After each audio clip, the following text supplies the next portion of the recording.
Hello everyone, welcome to my class. Today I am taking third type of ordinary differential equation और मैं कहूँ second type of particular integral बात ही की है।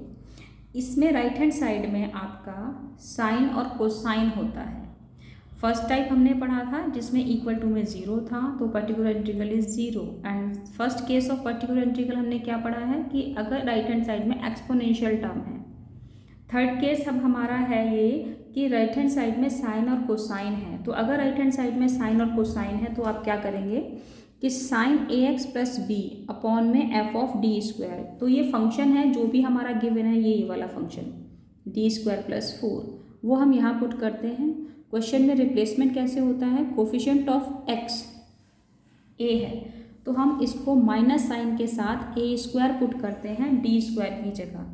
Sometime students बहुत बड़ी मिस्टेक करते हैं कि माइनस ए का होल स्क्वायर पुट कर देते हैं। तो माइनस ए का होल स्क्वायर तो भाई पॉजिटिव ए स्क्वायर हो गया, तो उसका तो कोई यूज़ ही नहीं है, नेगेटिव साइन का तो फिर मतलब ही नहीं है। नहीं, आपको ए स्क्वायर अलग है, उसको माइनस साइन के साथ विद नेगेटिव साइन और ए स्क्वायर अलग, इसको पुट करना है डी स्क्वायर की जगह।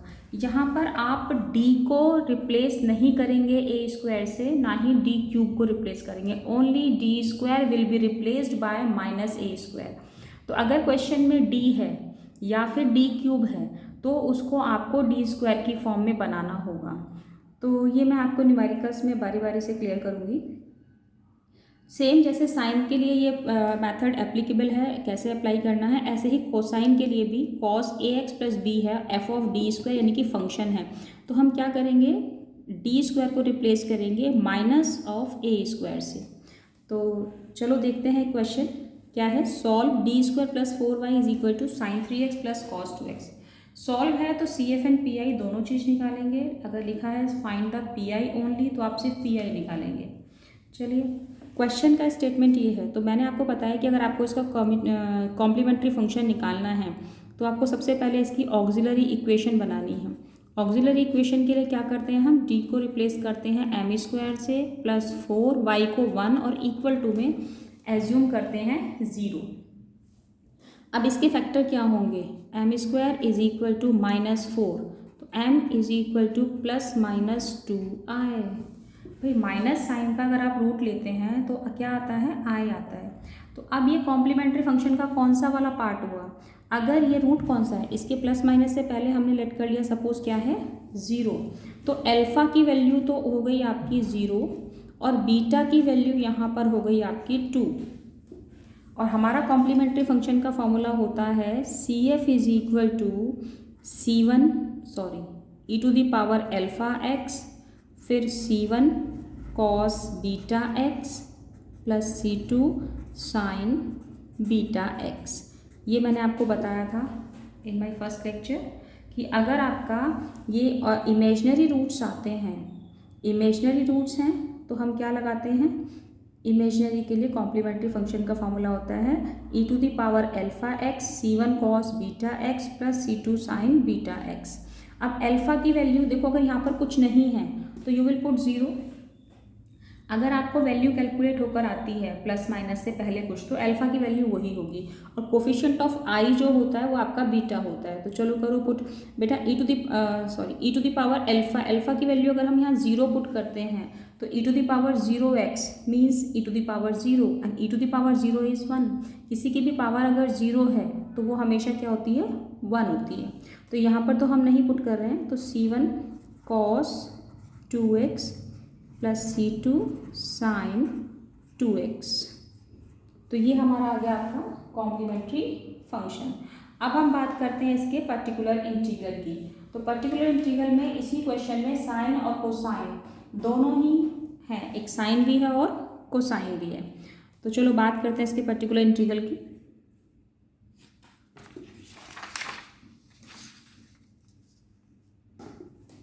तो particular integral is equal to क्या होता है आपका क्या है, sine question sine 3x plus cos 2x।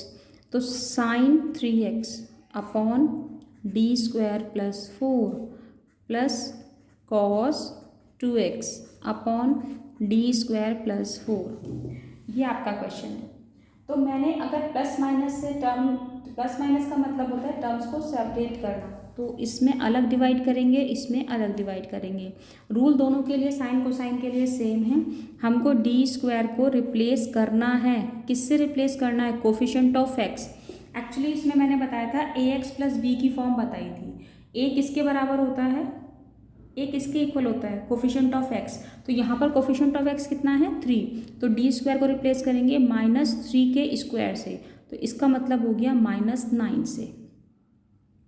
ये इस पार्ट के लिए सेम, ऐसे ही इस वाले पार्ट के लिए डी स्क्वायर को आप रिप्लेस करेंगे, माइनस साइन अलग लगाएंगे और कोफिशिएंट ऑफ एक्स कितना है 2 का स्क्वायर, इसका मतलब -4 से। माइनस साइन मैं बार बार कह रही हूँ कि ए से अलग होता है, यानी कि 2 से अलग होगा, 2 का स्क्वायर अलग है, माइनस अलग है, तो -4 से आप इसको रिप्लेस करेंगे। तो ये आपका आएगा पी आई साइन 3x, तो ऊपर वाला एज इट इज़ होता है, अपॉन में डी स्क्वायर की जगह अगर -9 पुट करेंगे तो -9 + 4 फिर प्लस। यहाँ तक कोई प्रॉब्लम नहीं है। अब चलिए, अब यहाँ पर अगर मैं डी स्क्वायर को -4 से रिप्लेस करती हूँ तो हमें क्या मिलेगा, -4 + 4, -4 + 4, तो डिनोमिनेटर 0।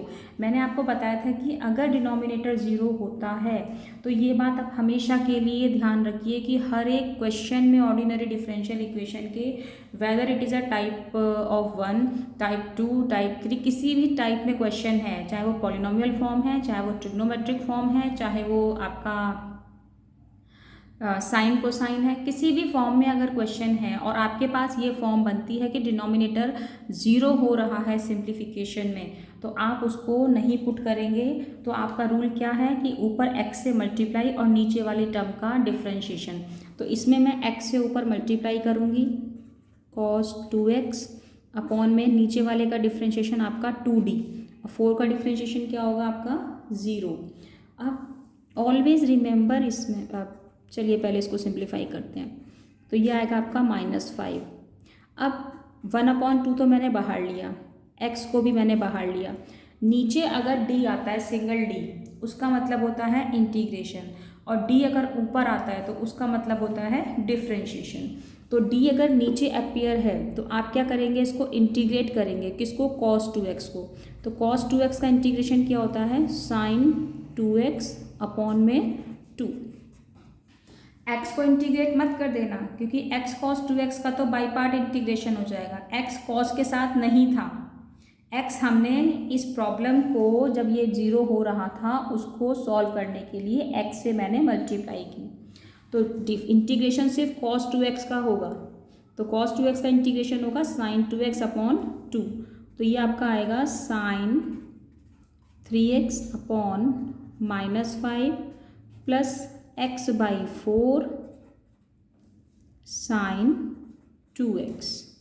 तो ये आपका हुआ PI, पर्टिकुलर इंटीग्रल।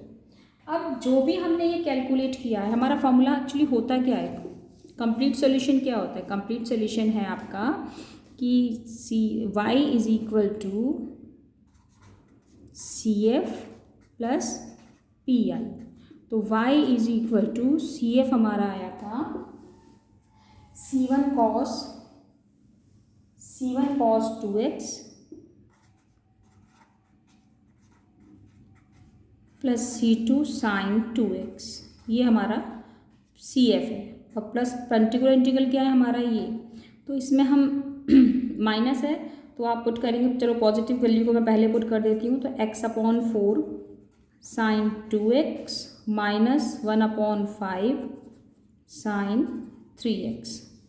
तो particular integral complete solution y, इसमें आप किसी भी टर्म को आगे पीछे लिख सकते हैं। मैंने जब कभी भी हमेशा ध्यान रखना कि C1 और C2 की पोजीशन तो चेंज हो सकती है, उससे आंसर पे कोई फ़र्क नहीं पड़ेगा।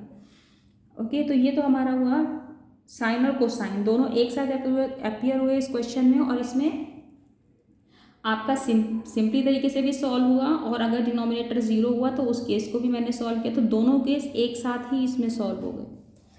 Okay, thank you.